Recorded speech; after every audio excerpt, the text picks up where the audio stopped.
viewers who we know and love, our consistent ones, you know.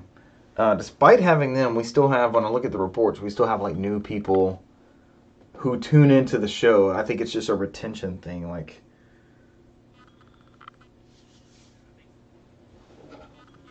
yes, that's it.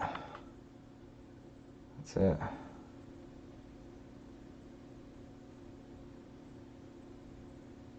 Were you being intruded on? This is my podcast time. Stay away. I'm giving up on my TV, man. I can't get it. I can't get it. The one you have, it's just not. It's fine. It's perfect. It looks great. Anybody in the world who wants a CRT would be happy with it. It's my bullshit. But my brother had a Sanyo that I gave him probably 7 or 8 years ago. And this was the time, like, this was before I was stockpiling them for Halo and stuff. And he and I were playing Ocarina together. And he was like, man, it doesn't look right on my TV. And I was like, you need a CRT. Because he was using like a little 42-inch LCD or something. So I knew I'd find one at Goodwill. I just went to Goodwill. I got him is it a Sharp? No, it's a Sanyo. It's a Sanyo. With component and S-Video. I just walked in. I was like, all right, I'll find a good one. Plenty of inputs for him. Out the door, ready to go. Well, $5, $6, whatever it is. And he used it for years and years and years. And then a couple weeks ago, he and his girl were playing Sunshine on GameCube, the OG Sunshine. And one of the caps went out on him. And so now it's doing what I was talking about on it was an earlier podcast. I had rescued that HD Trinitron from the rain, and you would hear it. You hear it cut on, but it wouldn't like transfer the flyback or whatever. Wouldn't transfer that second part, and you hear that in Russell's TV, and it's just like, man, it's so close. Like it's a capacitor or something. Do I want to dive into it? It was $6. He got 6 years of use out of it. You know what I mean? But they're getting harder to come by. They're harder to find, man. We looked for that one for you for a while. I was like, Brant, come get that. I found one. Come get it. And there used to be one in Forest Park. Is that the one you're talking about?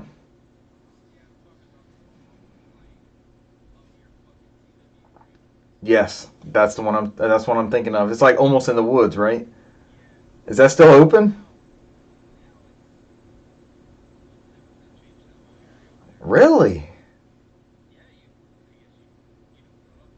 Not anymore.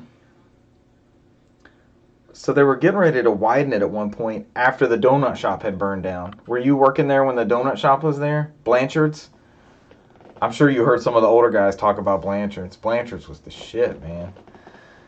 All right, so they've done some stuff with that area? Ah.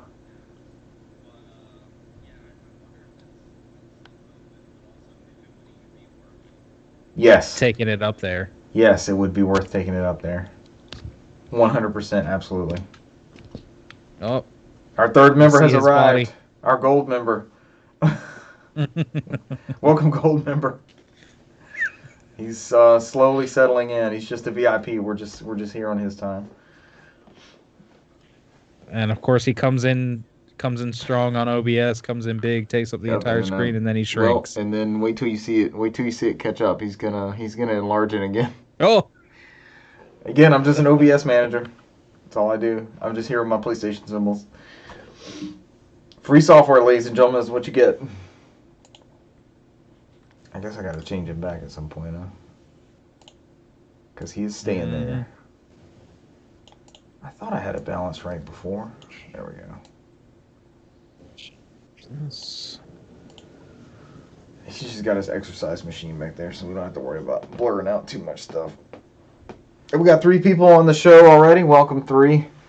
We're trying to get our drive to 25 viewers and get our Twitch affiliation. That would be the dream, so that you see a little 30-second ad before joining us every episode. Now we talk shit for a little while to give you some lead-in, so you don't have to immediately be here for the game discussions. Damn, we have our 3, and it's not the usual 3. Maybe 1. Maybe it is 3. So, Brant, what would you, on our last conversation for repair work, what would you Well, say you take that one you've got in there. You're going to get it perfectly tuned, calibrated, new caps. You're going to get it totally decked out. What would you be willing to invest? This is CRTs are my stupid passion, so I have to know. Well, I have to know where you would go. I mean, considering I didn't pay much for it to begin with. I mean, that initial investment's only, $7-8 or whatever it was. It's stupid cheap.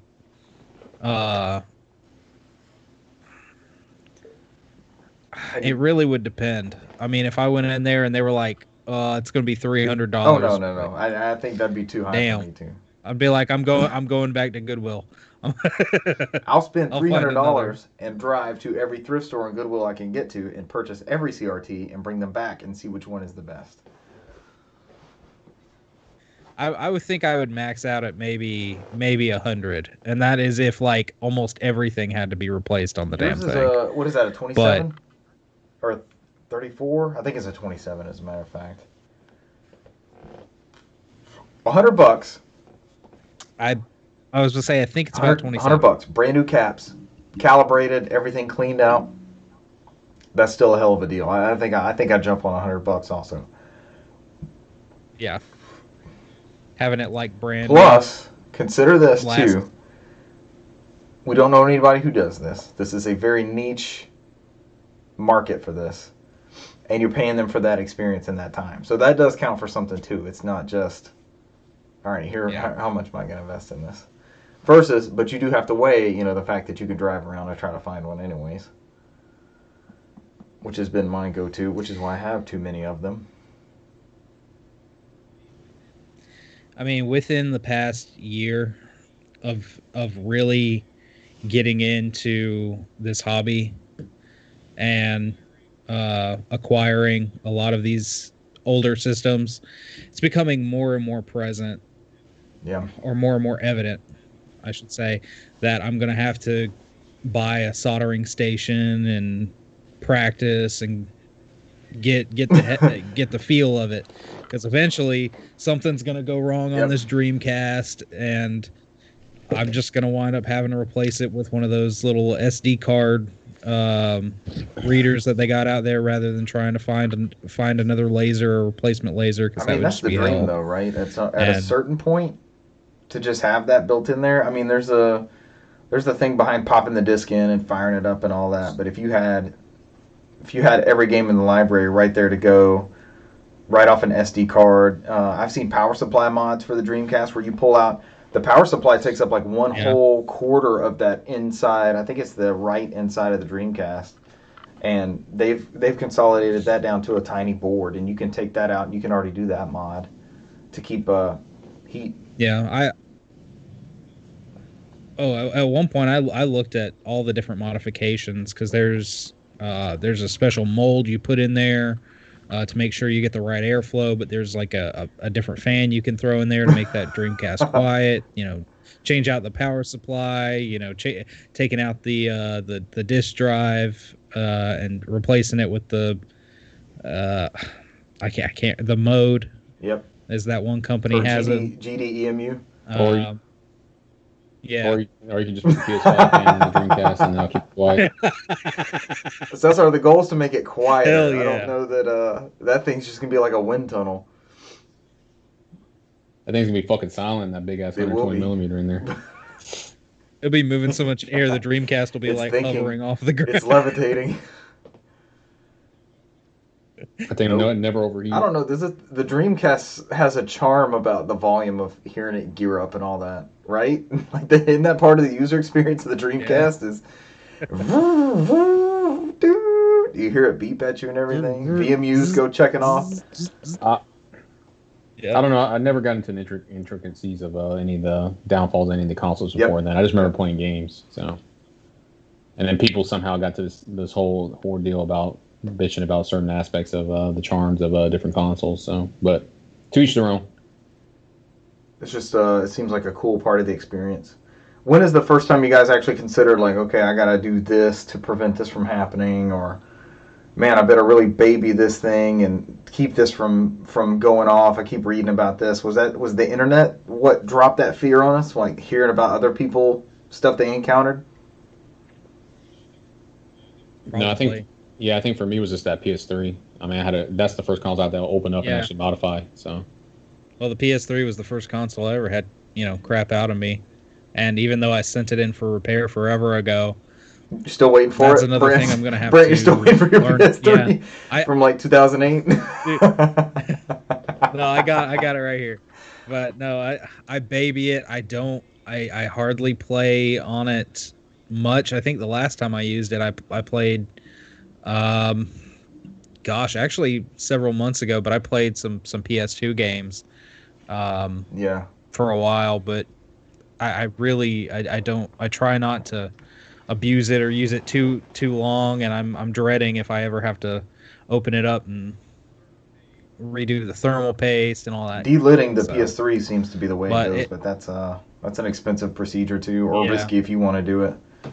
I've actually got a coworker. Brent, we'll talk about this after the show.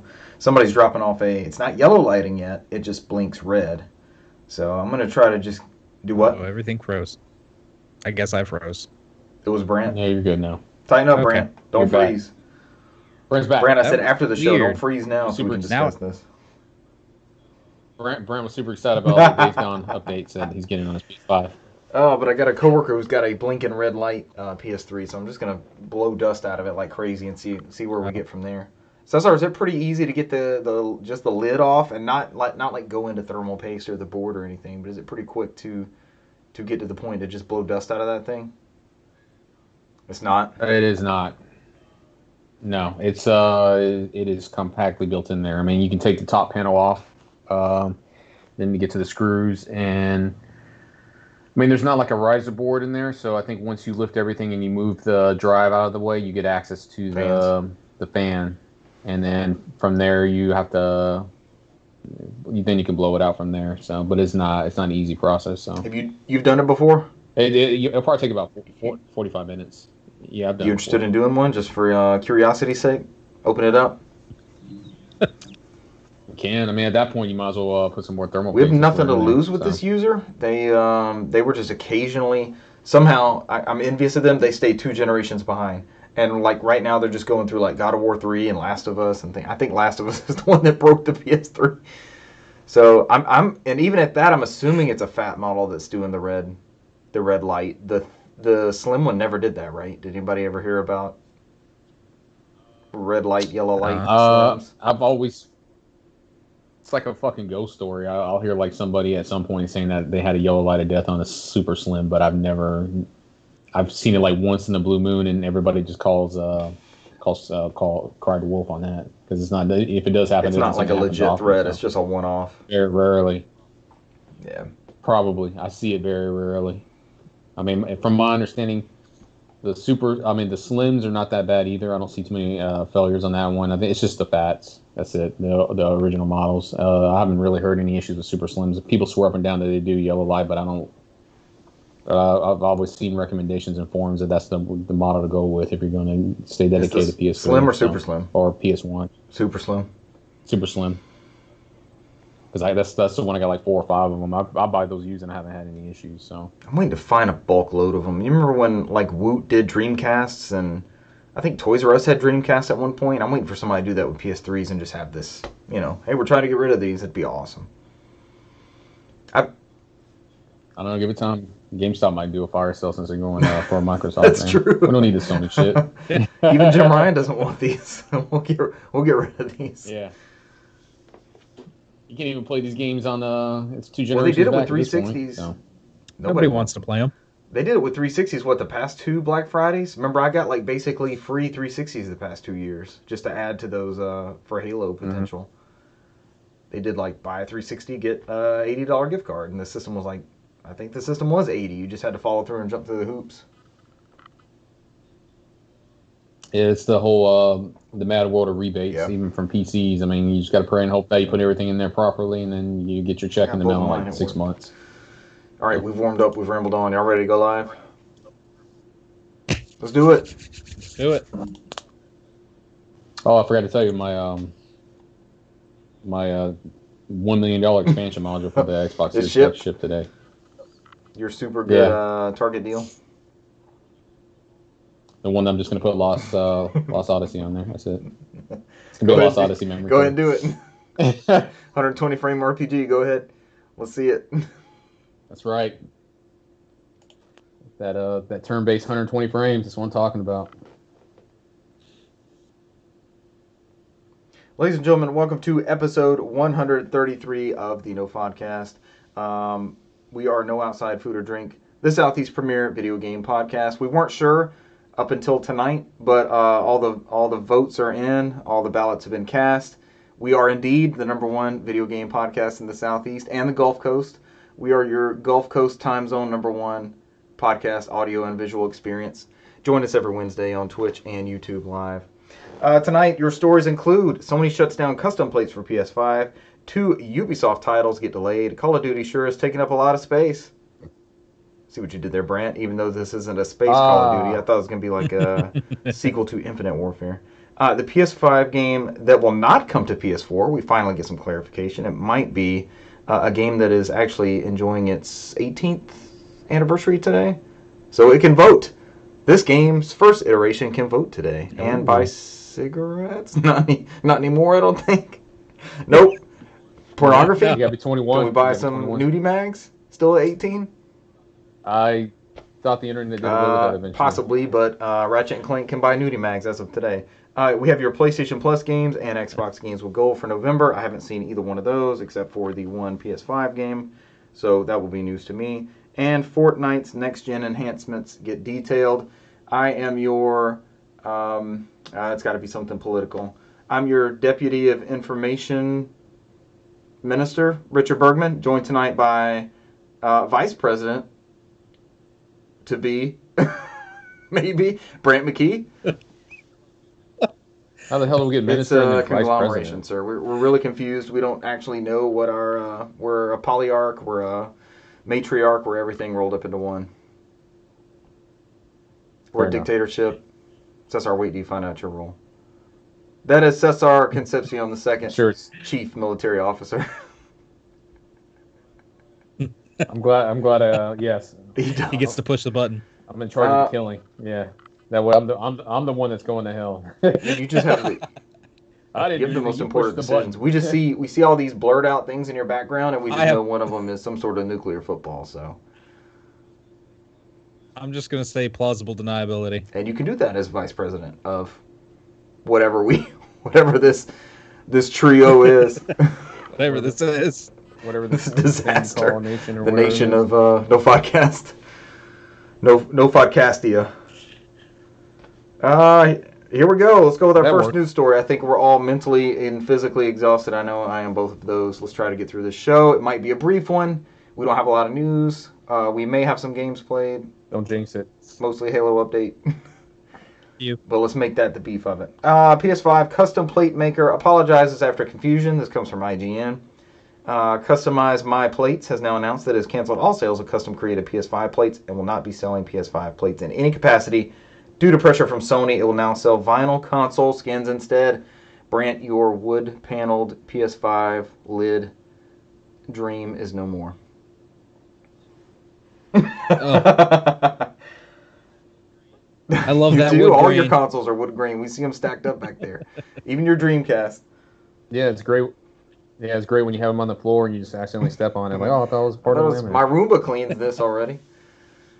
So this was a company we've all been speculating since the PS5. I mean, this was even before like the breakdown video, right? We knew these tops were going to come off, and we even speculated on the podcast: are these going to be like these 360 faceplates where you can get a NCAA 07 like I do, or the outfit version of a faceplate for your PS5?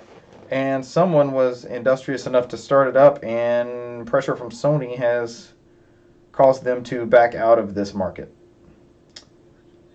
Yeah. Originally, their website was Plate Station. Come on, 5. Come on, you gotta give them that. They sold a handful of options, including like a dark blue, a matte black, a red, and I want to say a blue. Like I'm trying to remember. But the original original ding from Sony came over the name PlayStation, being a little close, and then they changed to customize my plates, and then after With the Z. Don't forget with the Z. after plates. So after they continued to look over all the legal mumbo jumbo, they just figured this is a legal nightmare. Their small team of people could not navigate it, and feared that they'd be sued. So they decided to cancel all the orders, because I think they had sold out, and they refunded everybody their money. Refunds. Yeah. Here's what Sony was most concerned about. This is a quote from Adam from Custom Plates. Our site's level of success hit like a sucker punch. I think that's what Sony took most offense to.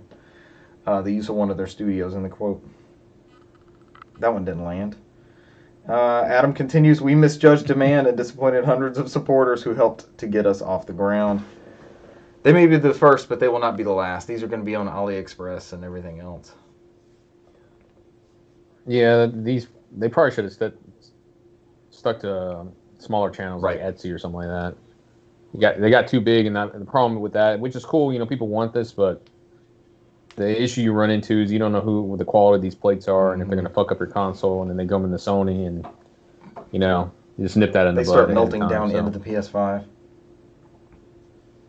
Ooh. Yeah, that, or it warps something because it's not dissipating the heat properly, or it has some kind of proprietary thing they have on their plate somehow. By the grace of God, that you need this one additional 13th hole in the back for perfect airflow. So. Were the printed ones going to have the dust collectors, or is that deeper down into the system? That's that's on the side of the. That's like right in so there. The dust collectors were unaffected. I'll see what the issue is. I think we should have got these PlayStation 5. The fucking nightmare we're gonna have. We got this, Cesar. We're all gonna be watching videos. We got this, Cesar. You always keep a dust-free station. You're all about some what are those? The Swiffer things. They do wonders. Number one, electronics, man, they can't do dust. Doesn't dissipate heat properly when it builds up. And then no dust, no destroys water. Your hardware. Neither one are good. Next story. Only alcohol on them. Pour one out for this PlayStation 5. Far Cry 6 and Rainbow Six Quarantine delayed into Ubisoft's 2021 fiscal year. The pandemic causes more delays. This comes from Polygon and Ryan Gilliam. Was this during an investor meeting? Yeah, earning call. The studio ran into some snags due to the pandemic. So Far Cry 6 and Rainbow Six Quarantine will now be in the first part of the fiscal year, 2021 to 2022, which means basically we will not see them prior to April 2021. It's pretty far back. I think thus far Far Cry 6 is my only purchased PS5 game. So, was this expected at launch, or was it like a January, February game? It was what they call launch window. Yeah. So, which is I think was supposed to be next year, like you pointed out. I don't think we were going to get it this year. Speaking of that launch window, what is like? It seems like Capcom's been kicking ass in that January, February window. Do they have something lined up right now, beginning of the year? Is that when Resident Evil 8? I think Village is going to miss that window. So I think they were going to try to get it out in that time, but I think because there were some rumors going around, they were having some development woes, trying to get that game to run on current hardware, and then here we are trying to get up to snuff on. That's what's happening with Cyberpunk too. So. That's where we're at now. Oh God, did you watch the video on the Watch Dogs? I'm glad I waited to play it on next gen consoles. It's butthole. it's on like a stock Xbox One. It's 20 frames per second. We finally get that point now. I think they said it's causing One X's to overheat. Yeah. So I think they said on the standard PS4 it was like 28 frames per second, slightly over 30, and I think that was probably the first game we would have popped in there like, okay, it's time for next gen. I know I made that comment multiple times throughout the year, but looking at how that performance is, I think if I would have popped that in on the standard console, I'd be like, I think it's time for new consoles. Why does that thing run so bad? Wasn't Watch Dogs 2 pretty good across the board? What did they change with this iterative engine that is destroying these current gen machines? It's messing up PCs too. Like there's 3080s that can't run it on maxed out settings. Funny how the only thing I saw was PC stuff about it. Yeah, I saw the save corruptions on PC as well. They're still waiting for a patch on that. But yeah, Brand brought that up too. That there was a bug on the One X's where it caused it to build up heat and just constantly run, and it never. There was some kind of bug that it generated heat and caused them to actually overheat. How does this happen? That's crazy. They patched it out already, but it was legit happening. Yeah. Yeah, they were, and that was the console they were telling everybody to really like test it out on. One X. But yeah, it was overheating the consoles. I mean, to the point that the console would give you the error message and telling you that it was too hot, and it would go ahead and shut down. What's our interest in Watch Dogs? I know that Cesar and I are both fans of that first one, and the second one seemed to take it in a looser direction. But what's our excitement level for this one? I don't think there's anything tying it to the original one. So I mean, I think you can jump in fresh outside of the main character popping in at some point. But it's like what was it Alien? That Alien game that came on PS3, was it Isolation? Isolation was the first person one? Yeah. What was the last one that came out? I can't remember. What are the one that came out from Creative that Sega published? I think that was the one we got this gen, right? Yeah. So you know how they say to play that in hard mode, right? To really enjoy that game. I think they said for this Watch Dogs, they said play it on permadeath to kill off the people that you recruit. So yeah, because I guess there's not a singular character that runs the narrative. So they said you're playing on permadeath. Alien Isolation was hard enough on regular. Like I was tense. That game was insane. There's never been a follow-up to that. How did we not get a sequel to that this whole generation when it came out on PS3, PS4, 360, Xbox One? They got a good port of it on Switch, apparently. That's a really good Switch conversion. Did y'all play much of Isolation with the cat and mouse with the alien and all that? Shit's scary. Not a whole lot. Oh, you didn't get to the alien. That alien stalks you. Like, I abandoned the game totally because the alien was just stalking me all over the space station. And it's cat and mouse because you never know when he's going to pop in, and you hear the rafters above you like creaking, and you'll see footsteps, and he'll pop through vents and all kinds of stuff. It was crazy. The only complaint it seemed like was the length got padded on at the end, and that there wasn't as much to do outside of, all right, go here, go here, go here. You're just trying to survive the station. That it would have been, a little bit more to do with it. But you had the isolation, you had the motion scanner that you would pull up. They actually, Cesar, it's funny you brought up that game. They have new copies of the PS3 one on Five Below, if you have a Five Below close to you. I recently just got this, because the PS3 one's supposed to hold up still pretty good. It's just 720p, so it's not a bad version of that game either. All right, what's the next story? Who wants to take it? It is Call of Duty and the space it's going to fill, but not actually in space. This is not a new Call of Duty Infinite. Brant, what are we getting here? Cesar's long-awaited game of 2020. Black Ops. I mean, we're just talking about file sizes, right? This is what this whole article is about, just the file sizes. Yeah, you can take it, Brent, or I can. I got a Cliff Notes version right here. Cliff Notes. So go for it. Yeah, so basically, I don't mean to steal your thunder, Brent. I know you're in here taking lefts and rights and praising the Days Gones, but the PS4 file size was going to be 95 gigabytes, PS5 is 133 gigabytes, and Xbox One is 93 gigabytes, and then the Xbox Series X/S is going to be 136.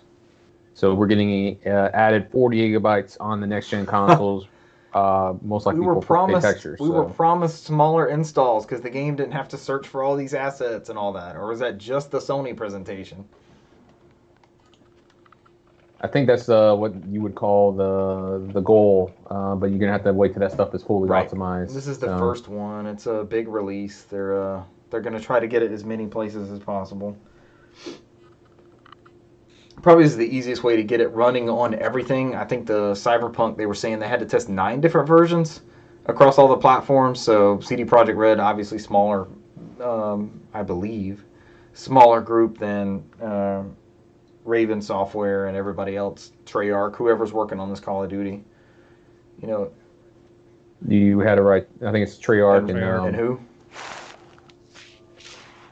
Raven or Avalanche or Infinity Ward or combination of all four? It was Raven, and then the last one who it wasn't Infinity Ward. It was the last one who did like the Advanced Warfighter, that new studio that recently came out with. Remember we used to have the annual schedule. We knew who was doing what, but then people started picking up bits and pieces of development and multiplayer and expansions. No, remember this was the first one where we weren't supposed to get Black Ops this year. They had issues with the previous studio where they couldn't agree on what they were going to make, and then they threw Treyarch in there. Because they are the Black Ops studio, right? But who's still there at Treyarch from 12 years ago for the first Black Ops or whatever it was? Because we weren't supposed to get Black Ops until next year. They did that because the studios weren't getting along. It was Raven and the other one. They couldn't put together whatever game they were supposed to come out for this year. Because we weren't supposed to get Black Ops until next year. They had to move it up. It's reminiscent of was it 2 years ago? It was like was it 2 years ago? Whenever it was that the single player campaign just got scrapped. Like we did not get a single player campaign in Call of Duty. Oh. Sledgehammer that's game. The other one. Yeah. Yeah. Because this was supposed to be their year. Because it was Infinity Ward last year. This year is Sledgehammer and High Moon Studios, I believe, with Raven helping them. And then next year was supposed to be Treyarch. And they had some internal studio strikes with those two ones, and they couldn't decide on a Call of Duty game. So that's why they ended up moving up the Treyarch one to this year. Because remember, that's why we got the reveal and all that super late, even before we had the pandemic hit us. Because that game development, they had to speed it up. Because we usually get the trailer for NBA Finals in June, and the NBA Finals were in, October? Early October. All at the same time with the World Series Hockey, and all that, like every other finals. We got with the freaking Masters this month, hopefully, Lord willing. So. Oh my God, what a year. We're making do. Your PC specs for Call of Duty, GTX 970 or equivalent, Intel Core i5 and 12 gigs of RAM. At the very minimum for multiplayer, you'll need a 670, 8 gigs of RAM, and an Intel Core i3. So the bar is pretty low on PC, right? They want that to be rather inclusive. Hold on, something just went off. Are we still up? Do y'all see us up still? Okay. Yeah. Yeah. Now I'm looking at myself, so. The biggest thing is with the space on a lot of these new consoles. Because did either of you see that Reddit post about the available space on the Series S? It's like 386 or 368 or something. 365 out of 500 initial, space. Right? 512. Oh, wow. I want to say it's 500 or 512. And I know a lot of that space is allocated to their quick resume. But that's not a lot. That's not a lot of space. So that's right. What was the Series S, Series X Call of Duty build? How much was that? If you still have that window open. It was 130. So you're already halfway there. You can have Call of Duty and one other game. Fortnite assets, which I guess we're going to get to. Yeah. And that's before, I guess, at some point they'll update it where you can remove the single player and multiplayer at some point. So at some point that should save you maybe about 50 gigs, maybe. And did you see the confusion with the different versions of Call of Duty? As far as the Xbox and Xbox Series X version. What are the difference in those? Ray tracing or something? They're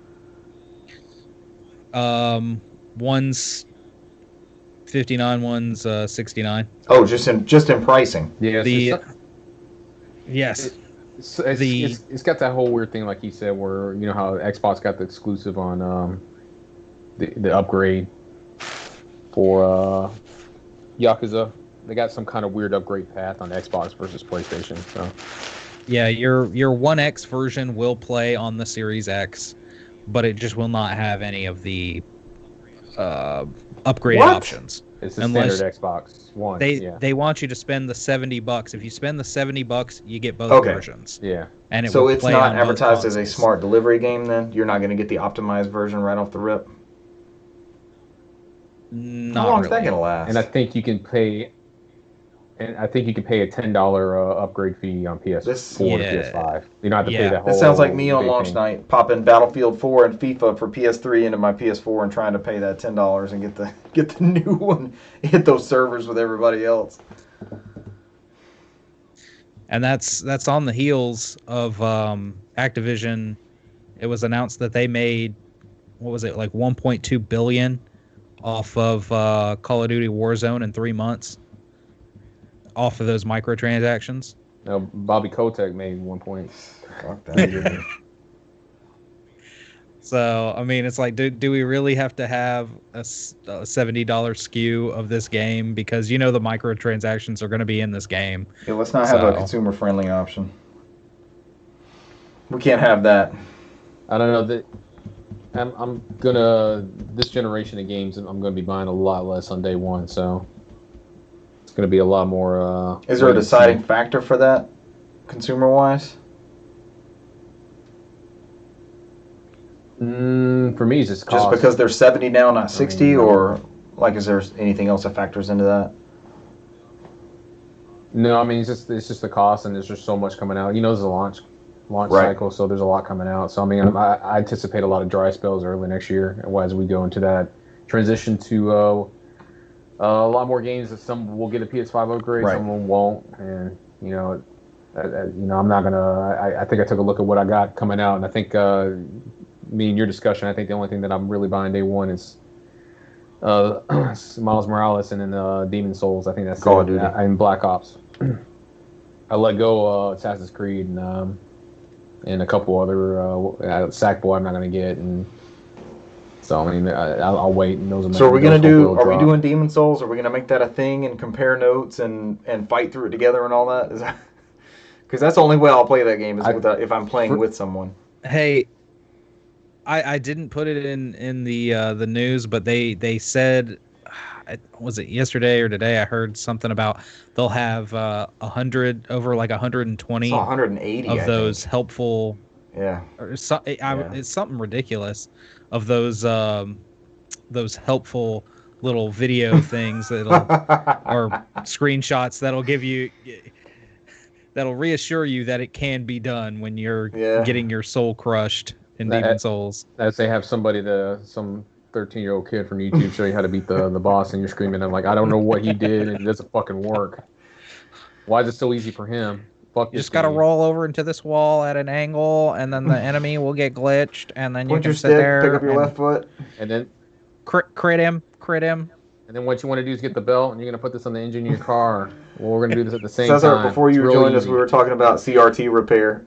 Brant, this is probably right back to that. There's some 13-year-old on YouTube that's like, he's messing with the neck and all that stuff in the CRT and taking out these caps and all that stuff. It's all 13-year-olds on YouTube. It's like, what you don't want to do is open up this vacuum tube. Yeah. That's a bad thing. Stay away from the flyback. Stay away. You see a flash and you're already dead. You see the flash, you're dead. You're already dead if you've seen the flash. You can just drop. Alrighty, that's it. Cesar, would you like to please tell us about the one actual PS5 exclusive, which this is kind of, well, I guess they're not counting Demon Souls because it's a remake. It's a PS3 game. It is Demon Souls. Okay, so I thought Demon Souls was a really good looking PS3 game, right? Like in my mind's eye, I'm like, all right, this was a truly, at the time it came out, this was a next-gen thing. You could not play this on PS2, Xbox, whatever. I looked at some of those Demon Souls PS3 and PS5 comparisons. It's like, it's past night and day. It's like even more than Resident Evil PS1 to GameCube. That's a whole nother animal, man. And they take this one area, like that opening area, and I didn't play the Demon Souls on PS3. I watched a couple videos of it. I'm still trying to figure out if it's my cup of tea. But just that opening area as you're like going through this, looks like a underground sewer or some kind, and just the details that they're able to flesh out. And one of the newest gameplay videos, I'm actually watching 4K HDR YouTube videos down here to try to get a grasp of how it's going to look gameplay wise and all that. And that game looks incredible, man. And I think it is more than a tech demo. There's going to be some depth to it. I just don't know. If I'm playing it with Cesar, if we're bouncing stuff off of each other and trying to figure out how to beat bosses and things like that, I could be down for this. Yeah, just make sure. I mean, I'm going to buy it anyways because, I mean, I'm going to try it out. But, I mean, I know with you, your time's limited. So if I were you, I'll just let me know. I mean, I won't get I don't think it really matters. I won't get too far into it if you decide to jump is it run-based? Or you're going to progress and get further and save into it and that kind of stuff, right? It's It's not something new every time you fire it up. Either. I think the multiplayer aspect of it is similar to like any of the Dark Souls. I mean, the big thing with Demon Souls is that you leave a soul behind when you die, and you see how the person interacted before then. And there's like certain events on there's like a white souls and dark and a black souls type stuff, and that have different attributes in there. But I don't think it's like a true like multiplayer where like me and you are in the same room, fucking up a boss. I don't think so. I don't remember that one being part of it. So. Because it's always a single player experience, so it's not like you'll be missing much outside of it. Like you said, it'd just be something where we're playing along, and it probably work best if we're playing along at the same time. Like, hey, how'd you beat this boss? It's the fun of comparing notes and bosses and things like that. But you have to be in that mindset, because that game is can be incredibly daunting, and you have to be in the mood for it. It's very easy to be like, I'll put this away and do this later type situation when you die a lot. Takes the fun out of video games sometimes. Some people like. Fuck this DualSense. I just paid $70 for this controller. Speaking of which, should I break mine out real quick while we're talking about PS5 stuff? Y'all want to see it on camera? Cesar, did yours come in? If you want to. I'm just gonna show it off. I've seen it. It's heavy. I like the weight. I wonder if he's seen the teardown of them. Yeah, we can change the plates and everything, and the battery's a lot bigger. Yeah. You seen the triggers taken apart? Those things are crazy. This won't be too bad for audio, right? PS5 controller unboxing. The DualSense. I've not used it on anything. I actually have that 8-bit DO adapter to use it on Switch, as has been reported. And I have yet to do so. World premiere. No haptic feedback. You can use it on your PS3 as well. See that. Up with the cable.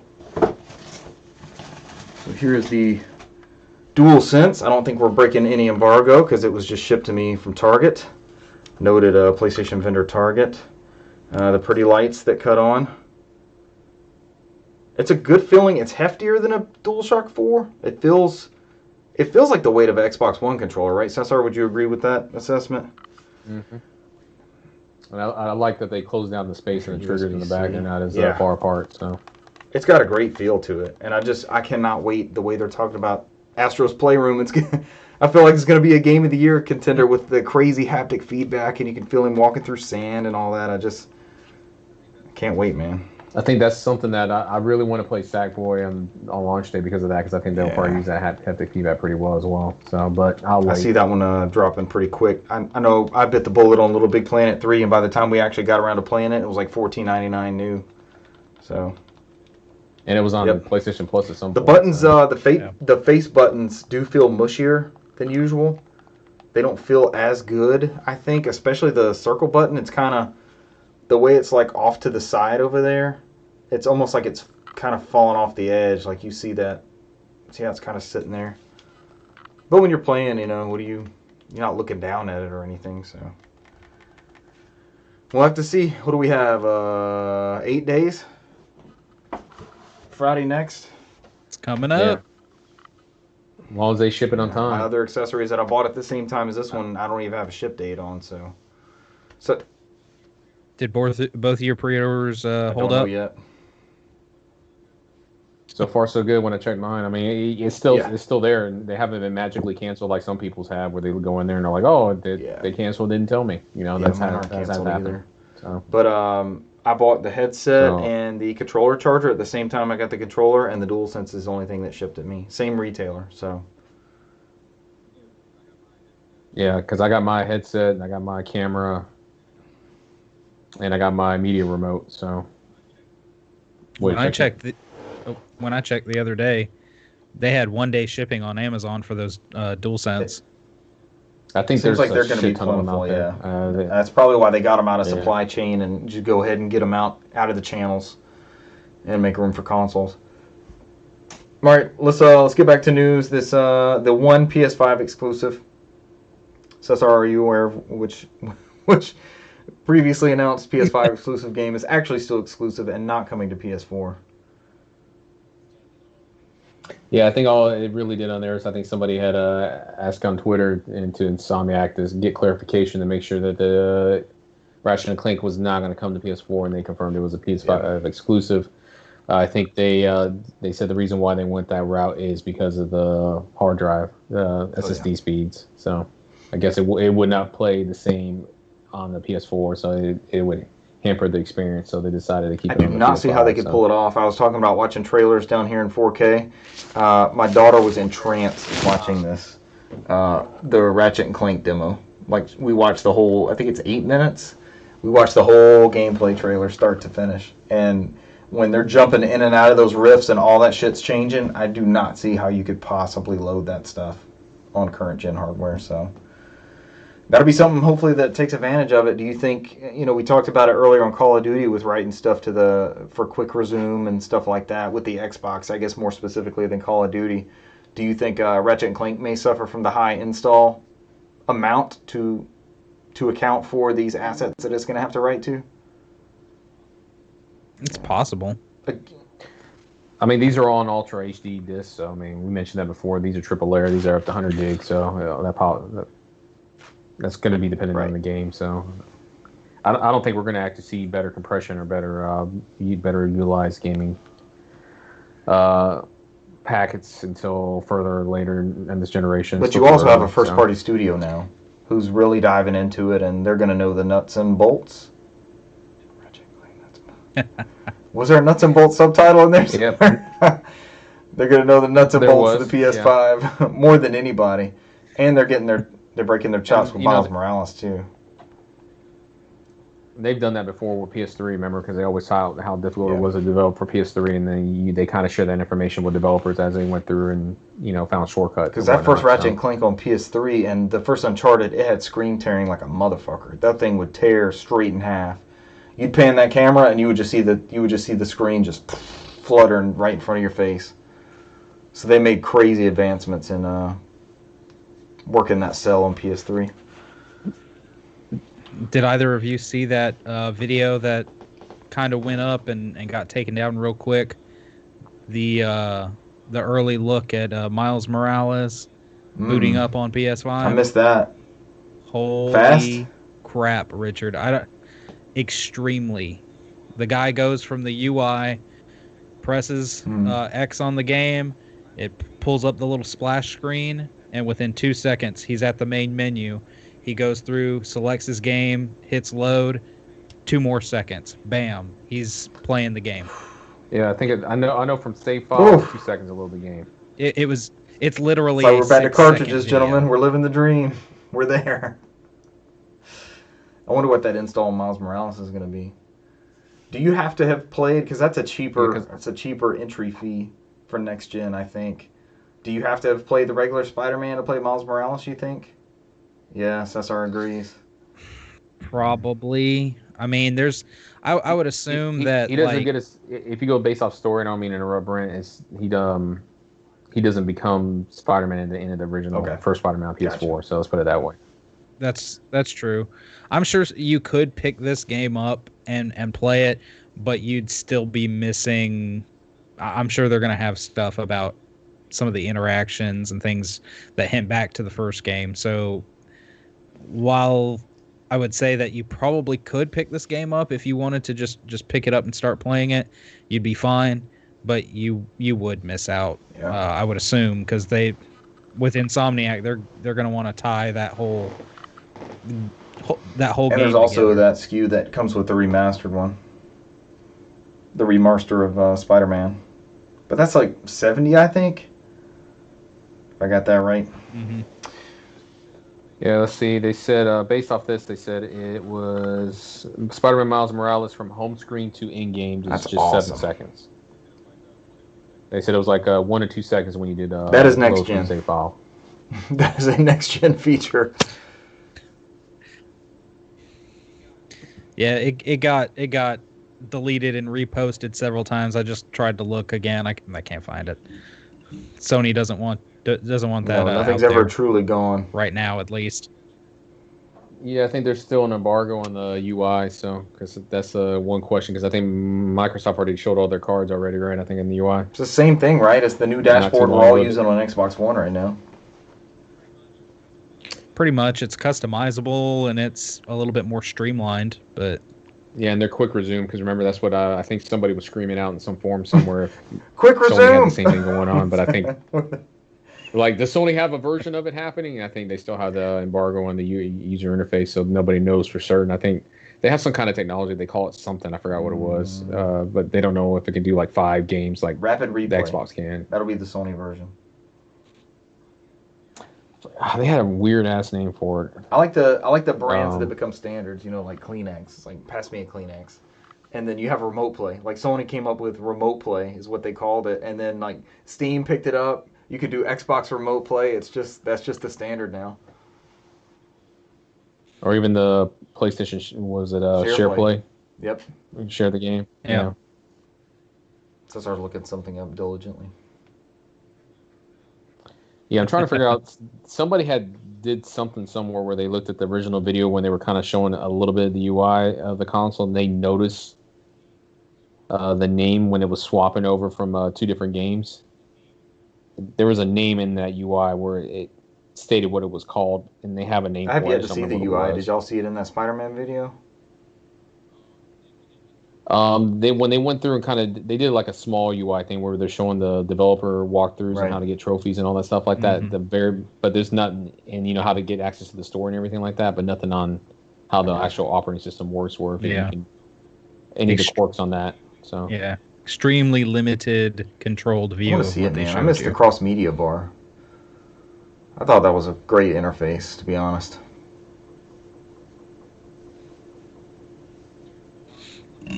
Well, while he's looking that up, and we're on the subject of PlayStation 5, we can go into our PlayStation Plus games for which we discussed month of November last week. Which, yes, the first one on there is Bug Snacks, which will be release day November 12th. You'll be able to go ahead and download that. Our other titles for PlayStation Plus, of course, these are PlayStation 4 titles, which should be able to be played on your PS5 as well. We have Middle-earth: Shadow of War. That's the second one, right? And Hollow Knight. Mordor game. I think the first one's Shadow of Mordor. Yeah, this is Shadow of War. Yeah. The first one, they're getting rid of the servers, I think, at the end of next month. Oh, wow. So. Did you need servers for anything in there? It was more like Batman and Assassin's Creed combined, but it was good as hell. It was like the online vendetta system or something like that, where kind of whatever aspect they added on there wasn't available on the PS3 version because they couldn't support it. But I think the biggest thing is the trophy hunters, because I think there's like 1 trophy tied to online, so that's why everybody's kind of grinding for it right now. Because you can't get a platinum. Everybody's playing. They're going to see their player base go through the roof. Man, we should have said we're going to take these servers off a long time ago. They did that with Gravity Rush 2 not that long ago also. What was the last game, Brant? I cut you off before you could finish that one.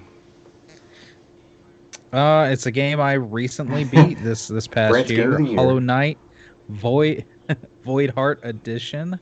And both games will be available November 3rd through November 30th. And then, of course, also we'll get to see the PlayStation Plus collection that will be on PS5, and we'll be able to see, they've got a lot of titles that they've shown on there. We'll have to see exactly all the titles that they have, and we'll be able to get down to the nitty-gritty, see how a lot of these run. I'm sure they'll look great on this. I'm excited to PS5. see that. Of note of that PlayStation Plus collection, Final Fantasy 15 is now the Royal Edition. They also added Crash Bandicoot: The Insane Trilogy. And Cesar, what was the other one I sent you?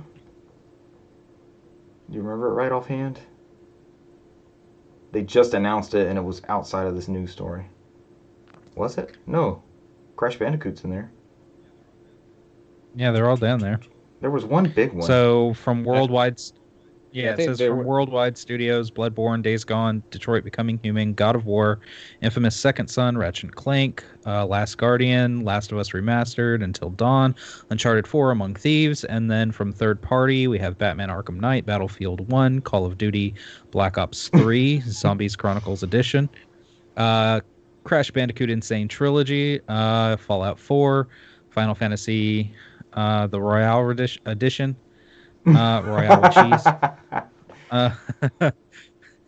Monster Hunter World, Mortal Kombat, with the Pulp Fiction drop. Mortal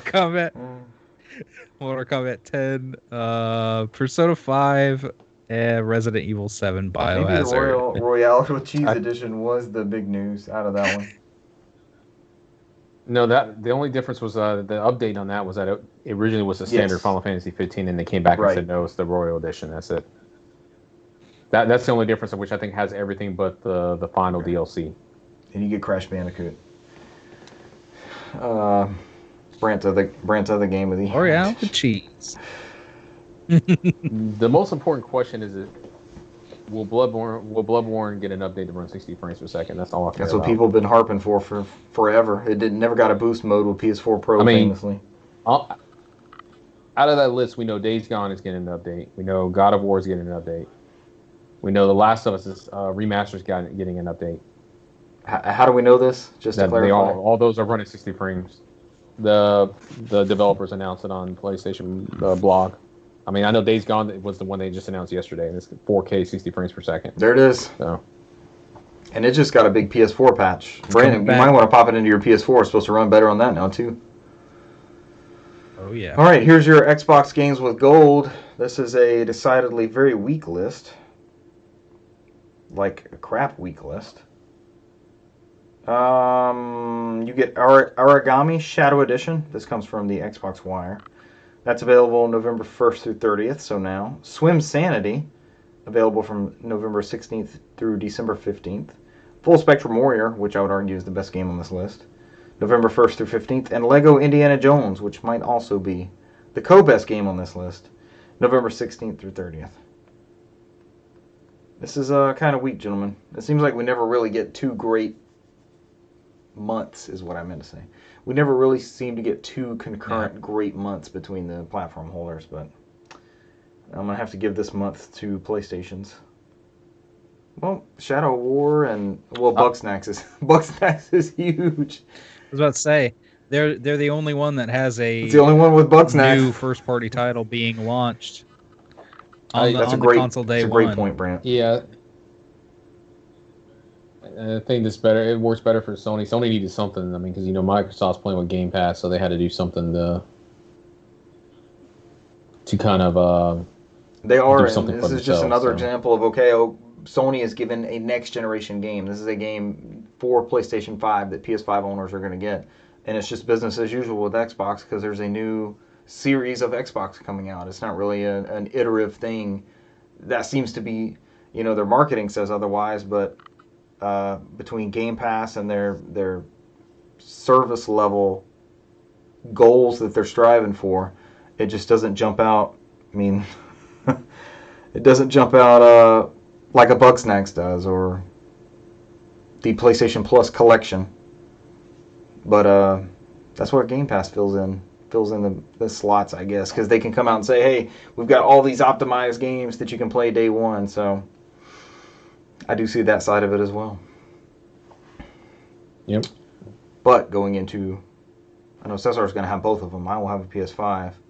I'm definitely more excited by the Paramount, one of the pitched PS5 games that people have been buzzing about for some time to experience. So I'm excited for that. All right, who wants to tell us about Fortnite's next-gen upgrades for PS5 and Series X? They've finally been detailed. Noted Fortnite fans here at NOFODcast. We are looking forward to all the advantages and building probabilities that these changes are going to bring to us. None of us whatsoever. Zero. I do have a Fortnite win. I've conquered the Fortnite. I think you're the only one here that has the most time, most experience with Fortnite. But like less than 10 matches. I don't even have 10 matches under my belt, and I do have a win. I have one, and that was that one match I played with you guys. That was it. That's it. The only time I ever fired it up. So I may have 1.5. I don't even remember. I remember downloading it when it came to the Switch and then promptly removing it. Never have I ever fired up a Fortnite. I'm like, let me fuck around and see what I happens. tried this Switch one. It was just me running across a field for 20 minutes and then dying. So I was like, this is no fun to me. But friends of the show, Derek and Evan, carried me to a victory in Fortnite. So I had fun with that one round. And I had fun with Cesar whenever he was on with us. I know. I still remember that night because you fucking texted me at like 11 p.m. I thought it was like the next day in the morning. It's like, we're jumping on Fortnite, get on. I'm like, what the fuck has happened? I just woke up jumping on Fortnite at like playing 1 or 2 in the morning. Where did that random PUBG invite come from friend of the show, Renee? What? He got a wild hair. Why does he want to play PUBG all of a sudden? He didn't even do it that day either. I think it's just the whole I never heard from anybody, so I was like, all right, it's Halo as usual. No, something came up that weekend, so yeah. I mean, who knows? Friend of the show, Renee, he's here until I think he doesn't go back to work till Monday, so might be able to maybe this sneak it weekend in there. I'll get it updated on PS. You are playing on PS4, right? Is that what he has it on? I don't think it doesn't matter at this point. I mean, it's cross-platform, so you could play it on your console choice. All right, what are these Fortnite enhancements? I think all it says on there is what the 5 and the X is going to have, 4K 60 frames per second. Faster matchmaking and 60 frames per second split screen. So Derek and Evan, I know that will benefit them. Dynamic visuals and physics. Cooler looking smoke and liquid effects. Interactive world with grass and trees responding to explosions. That's what I always wanted. Outside of that, the Series S version is going to be 1080p. Capped at, I think that for 60 frames per second also. Series S like 1080p. Another one I saw was like dynamic 1080p, and I'm like, I thought the Series S was a little beefier than they're pitching it. I think the other one that kind of concerned people was Devil May Cry 5 because it doesn't have ray tracing on the S, and some people were like, "Oh, that sucks." So even though they would have played it at a lower resolution with ray tracing, I would take that change. I would be fine with that too. They didn't think it was going to be that big of a sacrifice, but there's some people they're like, I don't know if I want to take that hit. They didn't think it was going to be that huge of a difference. So I think other than those changes to Fortnite, they've also talked about there's going to be faster matchmaking with those playing on the newer consoles, I guess because of the SSDs. And they also will have the haptic feedback in the controllers for the DualSense. Yeah, I think you hit that on the nail on the head. I think they mentioned that was the Sony exclusive stuff, was the DualSense controller stuff, and I can't remember if they said something about audio or not. The Verge reports that Epic also says next-gen Fortnite will support the PS5's Activities feature, an element of the new console's solid-state drive architecture that will let games launch right into specific modes. That means you can load Fortnite right into the Battle Royale mode with a specific playlist like solos or quads already enabled. That way, just a single extra button press lets you queue up for a match. Is that their quick resume? Is that what they're going to build out as the Activities feature? I think when I did some research, I think somebody who was watching that UI video, they said they noted that it was something called Switcher on there that activated when they were swapping between games, but nothing's been detailed on it, and they don't even know if that's what it's actually called. Gotcha. They're just assuming that's what it is.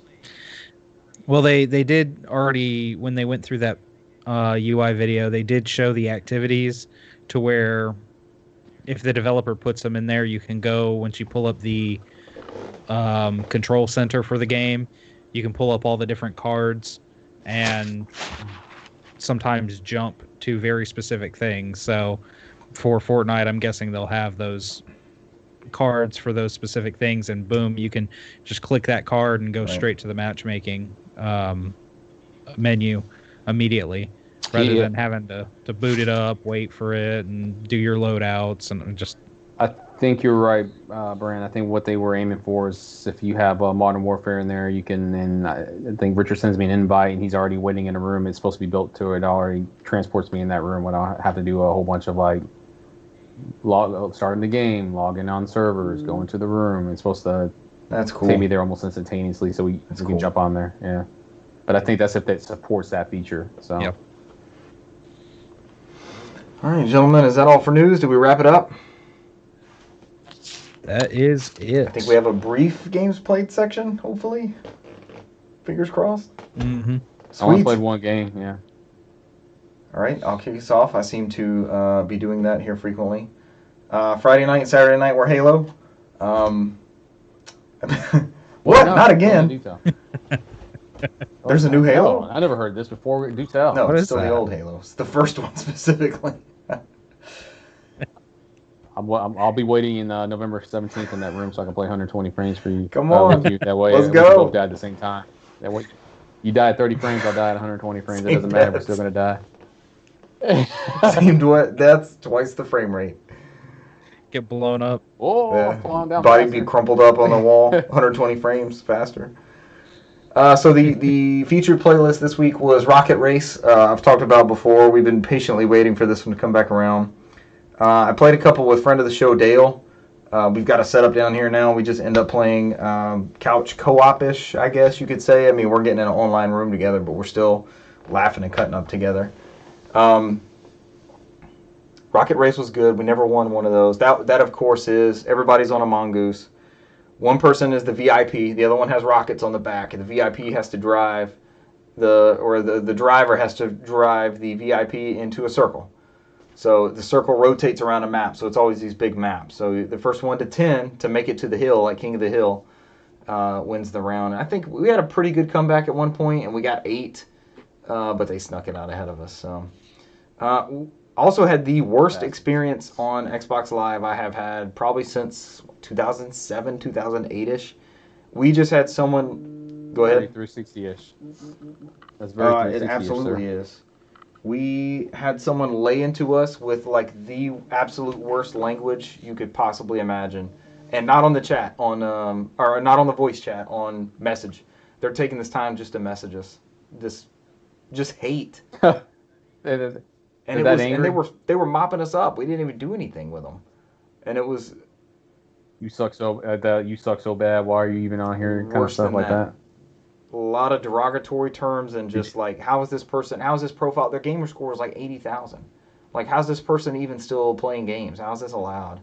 And you can we did report them. We did. Both of us did. And our third player, friend of the show, Jeremy, got on there at some point. Even that player's reputation said, "Don't play with me." So I'm like. Is the algorithm in there? I mean, we play this every weekend. Like, why did we get put in with this?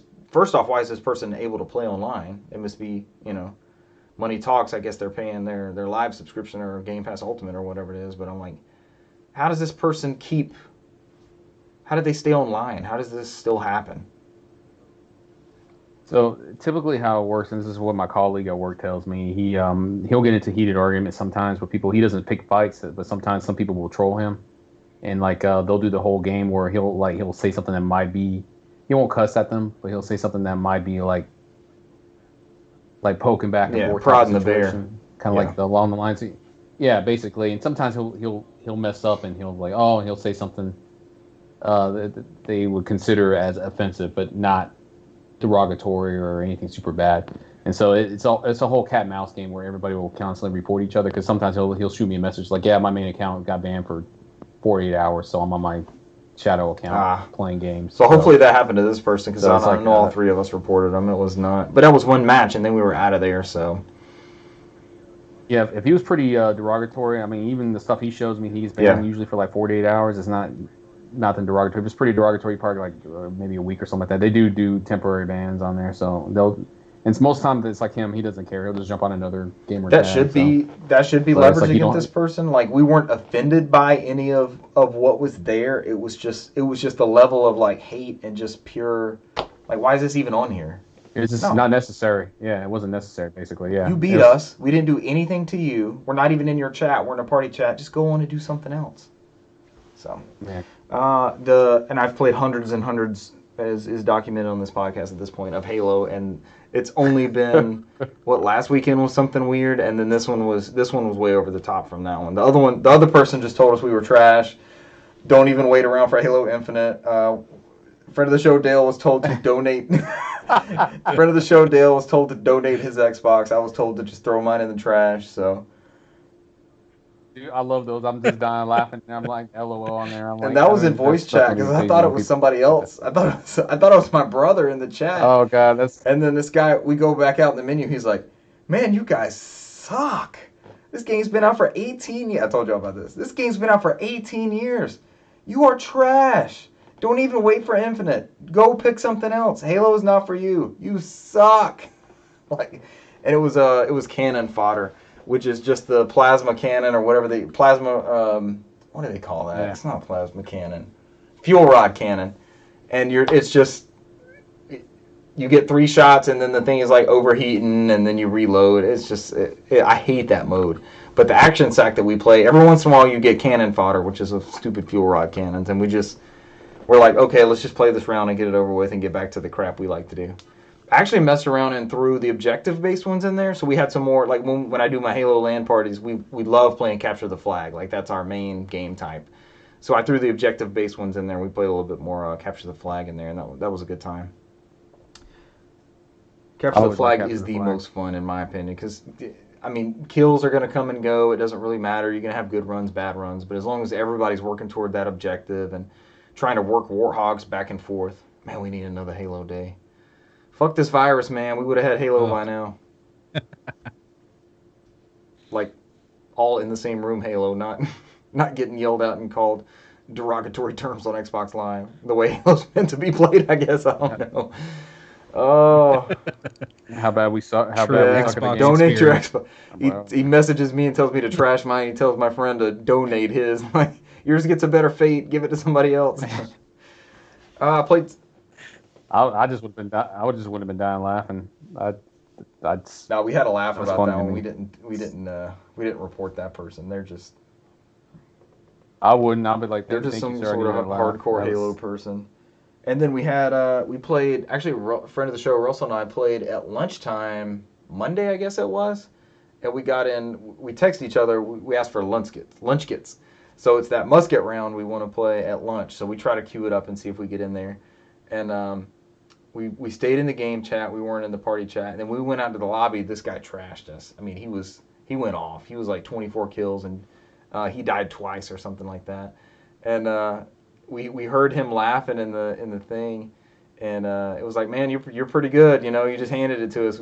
We got beat on that one, and he was laughing. He's like, I got plenty of time. I just sit around here and play this old school Halo. So it was a good, based off that crappy one we had over the weekend. This was a good interaction with that guy. Played some Sly Cooper, Thievius Raccoonus. I am 1 key away from the second boss. His name is Mugshot. I was kind of tinkering with that TV some more. Brant and I were discussing that in the pre-show. If you want to be bored to tears listening to CRT talk and troubleshooting and things like that, join Brant and I from 7:45 to 8:05 while we discuss the trials and tribulations of CRT ownership. I think it's actually pretty stimulating content. That's one of my interests. Sly Cooper's an amazing game. I can't wait to wrap that one up and go into 2 and 3. I love these games. I'm sad they don't make them anymore. Bring Sly Cooper back. Sly Cooper in the multiverse. I actually think that's all my games played. I got Pikmin 3 from my brother as a gift, and I have yet to try it out, but I do have Pikmin 3 in my possession. Did I play anything else? Any old school? I got a tennis game in from eBay, but I didn't play that yet. Cesar is a noted tennis game aficionado. Cesar, I've never heard of this Tennis Masters Series 2003 for the Microsoft Xbox. It's a PC port. It's no licensed athletes. We can't pick Kornikova or Tim Henman or any of those Virtua Tennis professionals. It's all unlicensed, which could be exciting. I still have my dream of 24 tennis games in 24 hours stream. That's going to happen one day. Long as it's not, as long as we don't play fucking Super Tennis. Super Tennis is highly rated as one of the best. Dude, I want it to be good so bad. I want it to be good. Fucking times. I've tried so many times. I don't understand that fucking game. I don't get it. It doesn't make sense. I see the praise online. I just don't. I don't. It has not clicked with us. We got to keep beating our heads against the wall. Hell no, I'm done. I bet with if we look back, there was some sort. I bet if we look back, there was some sort of Super Nintendo drought for like 4 months, and the only game to come out in those 4 months was Super Tennis. So this massive nostalgia built up for this drought, where all people had to play was Super Tennis, and they just sat there. They'd already beat Mario. They were waiting for the next Metroid or whatever. Or they beat Link to the Past, and they were just sitting on Super Tennis like, this is our game. We're gonna make this our game. It's like Pong but better. And there's just been better iterations since then. They're like, they used the same fucking engine from F-Zero on this thing, Mode 7. Damn, I want a new F-Zero. Y'all think we'll ever get a new F-Zero? I don't know. I don't know what Nintendo does anymore. Nintendo don't. And that is all my games played. Who's up next? Let's get out of here at a decent hour. We're closing in on an hour already. Mine's simple. I've entered the 60-hour mark in my Chaos Child. I've beaten the game on one of the paths. I've gotten 3 endings. I've got to get 2 more, and then I unlock what they call the true ending, where you get the real ending. And the first ending I unlocked, which was the Serika ending, which is the childhood friend of his. That one was a fucking doozy. No, I mean, it gets to the point where it's in the story of the previously I talked about last time. He has a childhood friend, is a girl that they've been together forever. Like, they were solving these the mysteries, the Return of the Next Gen Madness. And then it turns out that the next murder was the person they thought was doing the murders. She ended up getting him a pole. She got impaled on a pole and burned. Their first suspect ended up dying. Yeah, she was a pyromaniac. So they learn these gigomaniacs have powers, and they have one power, and what they were able to tie to is whatever wish they had at the time. So like one of them can tell. One of them's like a human lie detector. They can have a conversation and tell when you're telling the truth or not. And it's because she always wanted to know the truth. She was tired of people lying to her. There was one that can fill your head with delusions. So she was able to escape because she had put this delusion in somebody's head where she was let go. You know, like, hey, we discussed this with everybody, and we decided to send her to an orphanage. And they're like, we never had this discussion at all. She inputted like this whole fake. That's like old girl from Umbrella Academy that could whisper. She could whisper the rumors to you and mess you up. Right. So to make a long story short, you get to the last 2 murders with the main character, and they end up being his youngest sister and his older sister. Yui, his younger sister, ended up getting chopped into pieces by his best friend. You find out that he was being mind controlled by somebody. And so, and then he was the one who did it. So he ended up bashing his head against the concrete to break the control. And so he ends up like in a hospital. And outside of that, his older sister ended up figuring out who the one that was who was doing the murders, and it was his childhood friend the whole time. So apparently, when you break it down in that ending story, it was like Siri, his childhood friend, wasn't a person that actually existed. It was like his imaginary friend. And so he was like I said, he was a gigalomaniac. So he was able to reboot his imaginary friend into a real person. And so apparently, you find out later on that the purpose of that person to be born was to give like a meaning to his life. So what they were doing was she was recreating these murders and kind of leading him to solve them, to like make him famous. So he comes into the realization that he was the one that caused everything indirectly, because he created this person who's trying to do all this stuff for him. So, and what the whole funny story at the very end of it, it's not really funny, is the person who was actually using the mind control that was killing everybody and setting up the murders was his dad. So he was totally fucked up at the end. I am too. So it was all these people around him. It's like, yeah. It was all these people around him because he figured out that it was weird because like all these cases it feels like they were coming to him, pulling him in there, and he wasn't even searching for it, and that's what it was, because it was everybody around him was involved. So whether or not that's a true ending, I don't know, because they typically do all these like false endings, and you can't really get to the true ending until you do all the side endings first. So I got 2 more endings to get to before I get to the what really happened scenario. But right now I'm at the 60-hour mark, and I still got to do 3 more endings. So I'm probably gonna put like 75 hours in this game. So, but yeah, this is pretty much it. Short and sweet. Visual novels. Nothing really. Chaos Child. I'll remember to put that in the show notes. I forgot last time.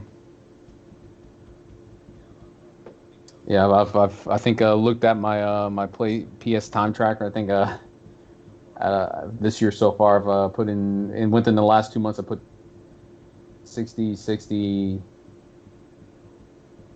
So right now I'm working on hour 310 for the last 2 months of visual novels. Get it in. So there's 5 Get it in. 5 in there, yeah. All right, Brant, what you been working on, sir? Oh, well, on Halloween I got to play a couple different Spooky games. Animal Crossing. Played some spooky games. I actually, within the past like week and a half, burned your copy of Animal Crossing. From that had, or from Halloween up, had not booted in Animal Crossing. I told you it probably would get me to play that game for a month. It didn't last. I just stopped. I didn't care. I didn't log on in Halloween and give people candy or anything. But what I did do is load up a holiday appropriate game, Resident Evil 4, on the GameCube, and play some Mercenaries. Play a few rounds of Mercenaries. Run around as Ada, and try and outrun the damn double chainsaw guy, like just flailing that thing around. Before Horde. Cesar, what was the one we played a lot of? Was it Mercenaries for 3DS that we played a bunch of? Running for our lives. I think that's the most we played of. I don't remember because I think, was it just standard Resident Evil 5? We played that campaign, but I think we played that Mercenaries on 3DS as like a online. The Mercenaries is on 3DS, but I think the only multiplayer Resident Evil I know me and you have played is 5, and then Mercenaries. Brent, do you have that Mercenaries for 3DS? And the only reason why I brought up 5 because Mercenaries is the same one on 5. So it was the same map and everything. Man. Yeah, because it was Africa on 3DS, wasn't it? Brent, you might want to check that out, man. That's your cup of tea. Yeah, it's fun. Really? Especially multiplayer. No, I've got Resident Evil Revelations on. I got the one that actually has the typo on the spine. It says Revelations on it. But I played a little bit of Mercenaries, Resident Evil 4. Just playing Mercenaries on there makes me want to go through that game again. Go, Brant. It's been a while since I've played it. Gosh, I love Resident Evil 4. Let's go. You have beat it. Let's go. It was one of my favorite games. So I probably will eventually do that. We had a wedding to attend on Halloween, which was an interesting event all on its own. So I didn't have a whole lot of time to play much else that day. In between getting everything ready and getting ourselves ready, me and the family sat down and played a couple rounds of Smash Brothers. Earlier in the week, we had a couple friends, so we had 5 of us all together, and finally I got to play Among Us. I don't know if either of you have played Among Us yet. It's a zeitgeist at the moment. Oh, it is actually very fun. So we played. So my family, we just sat. I had the laptop sitting off to the side with Discord on. We had the other 2 people on Discord, and we just played, because the whole thing is you're supposed to man this area, and you have however many people. It's up to 10, and you can pick 1 to 3 of the people can be imposters. Every person has their own task to do in the area. So there's like laboratories, there's weapons, there's all sorts of different little jobs, and you have to go and do them, and the imposter is trying to kill everybody or screw everybody up. So and the whole gimmick is, during the game you're supposed to be quiet. Nobody's supposed to talk to anybody. And then when you die, you're silent. You're completely silent. If you find a dead body, then you report it, or usually in the main room there's a big button and you can hit to call a meeting, and that's when everybody gets to talk, say their piece, be like, well, I was over here with this person. I saw them following Jim up the road, going towards electrical, and They then didn't. now They Jim's came dead. back. Jim So didn't. I think it was him. That's awesome. Yeah. So Sounds like good team building too. and then they're like, no, I yeah. It's like, no. I was over there doing tasks with him, and then I walked off, but I saw so and so coming up over there with him. He was going over there pretty fast. It was him. It was probably him. So it lends to That's some fun cool. gameplay. And then it was Sunday. I went to my dad's house, and there was a small gathering of my family. Not very many of us, but my niece and nephew, my son, and she's my step niece and her boyfriend. We decided we were all gonna sit there and do a local game How'd that of go? Among Us, and it was fun because of course if the kids, my son, he knows and he'll like be quiet and stuff. But my niece and nephew, if they died, they would just, oh man, no! Like, Yeah. you're supposed to be quiet. Or there was at least one time where they were like yelling at whoever was the imposter, like I can't believe you killed me. You can't do that. You're not supposed to tell Kids are us. the Now best, we know. And there was one time, because you're just assigned a random color and you can set your name as whatever.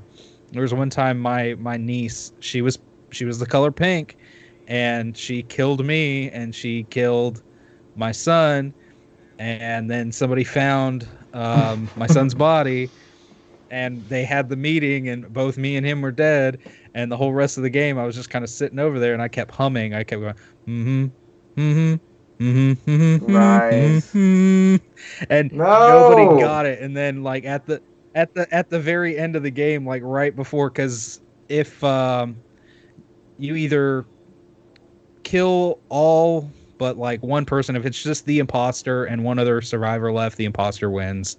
If the survivor sabotages something like the oxygen levels, and the players don't fix it, if they run out of oxygen, they're dead. So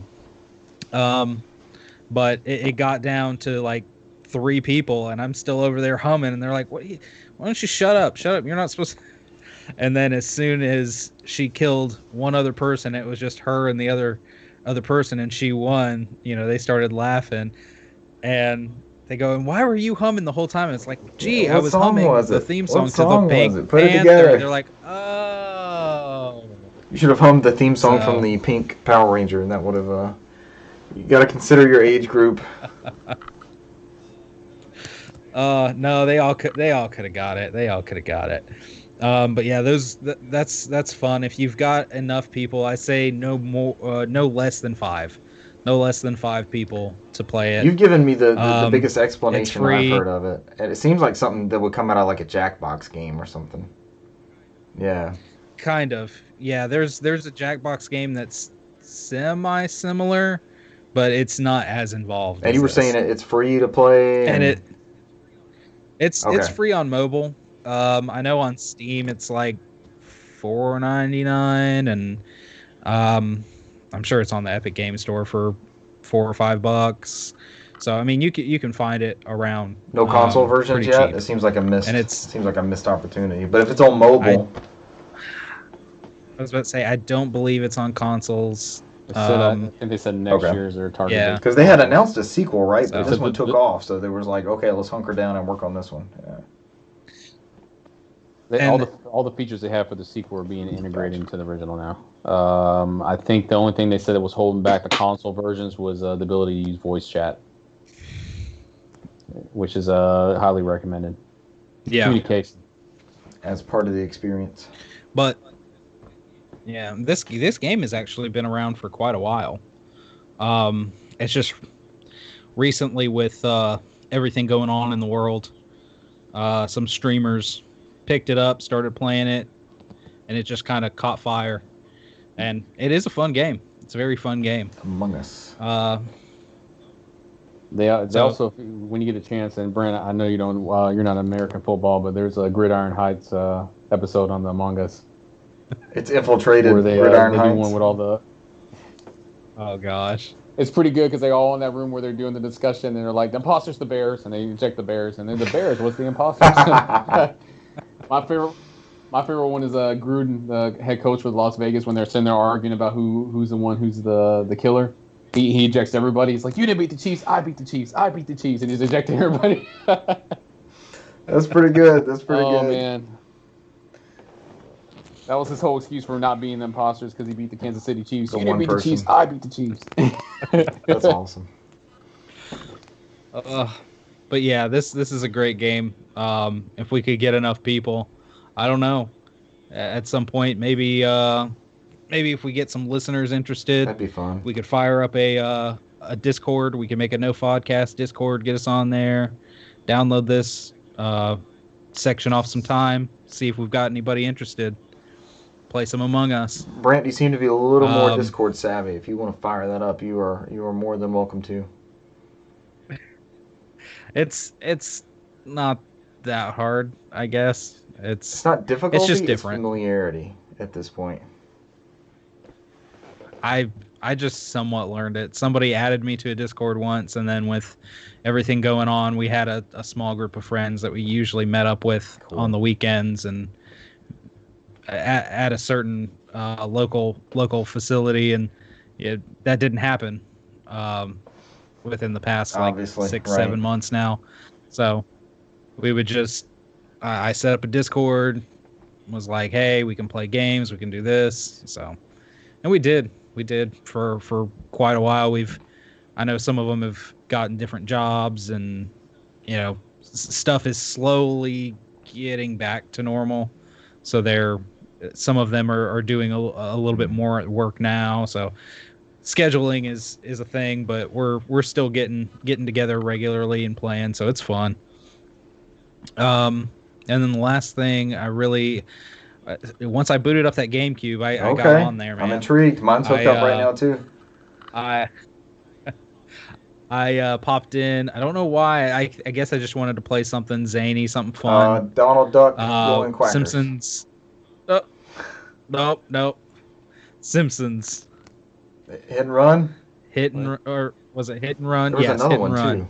The best Road Rage. The best GTA ripoff. Yeah, Road Rage was just driving.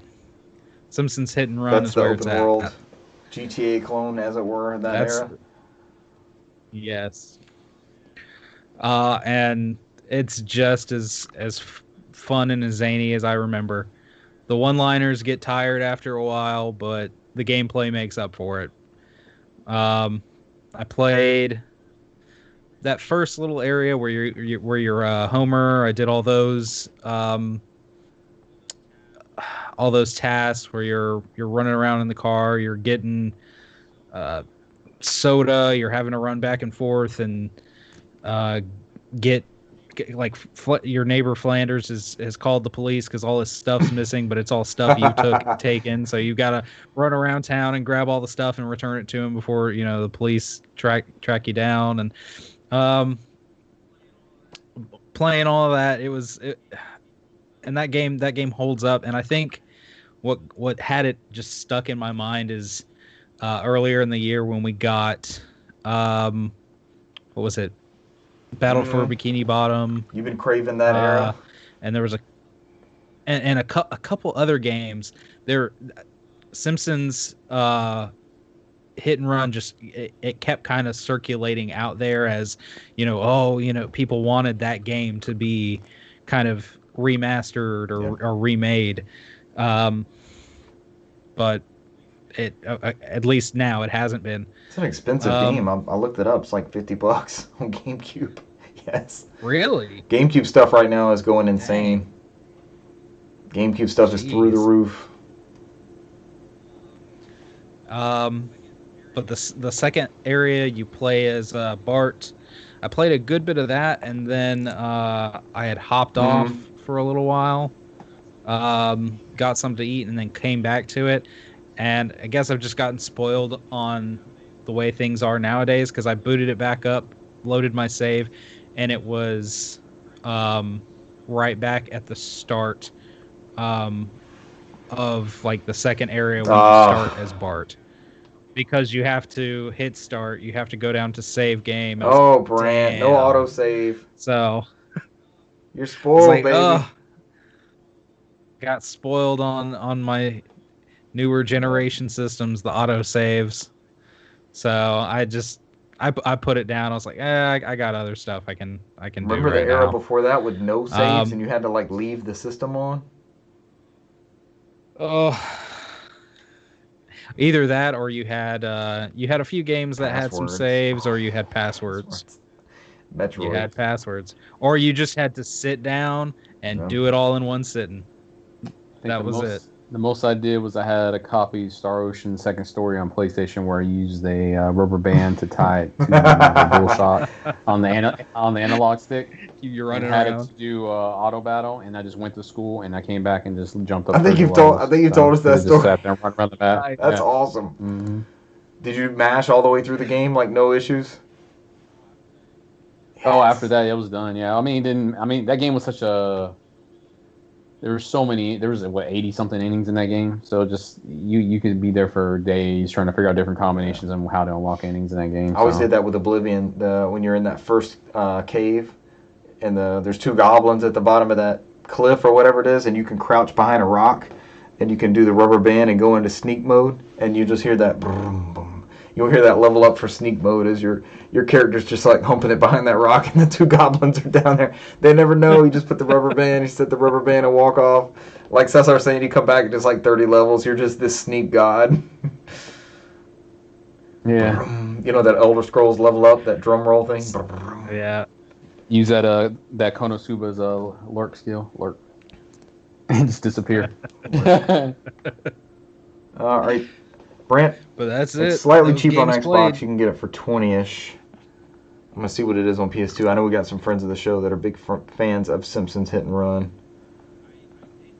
I did used to have it on PS2. I don't remember if I sold it or what, but I know several years ago I went ahead, I found it decent on GameCube and that's $25-$30 also on PS2.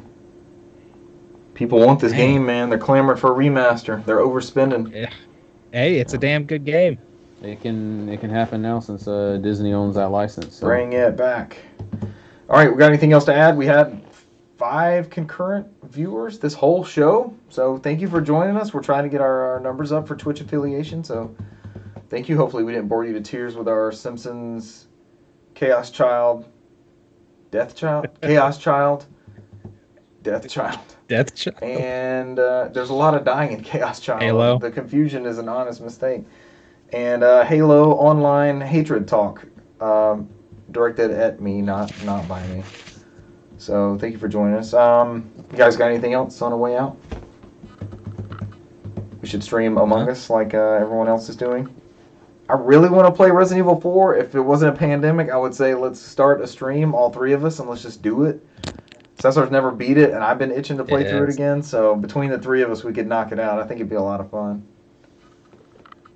Looking at it now, I think that is the only Resident Evil game I haven't beaten. I've beaten that blasphemous version of Resident Evil 6 multiple times, but I've not beaten Resident Evil 4. The best-selling Resident Evil yet. The only campaign in there that was good was Leon's campaign. That was it. That was the throwback to the old school horror. Everything else was a straight Call of Duty campaign. Set pieces and punching boulders. Yeah, I mean, I think the one with Leon was the only one that you were actually running away from zombies at some point. Outside of that, was just is the bullet sponge everything, just going there and just shoot everything. All right, if that's it, we'll get out of here. Thank you again, concurrent viewers. That helps us out. Tell your friends. We'd love to see them next week, every Wednesday night. I don't know if we're going to change that. It seems to come and go, the opinions on changing from Wednesday night, but right now we're Wednesday night. Tell some friends. It will help us out a lot. Leave us 5-star reviews on iTunes. You can watch this video on YouTube after the fact. We go up on your favorite RSS aggregator Saturday-ish.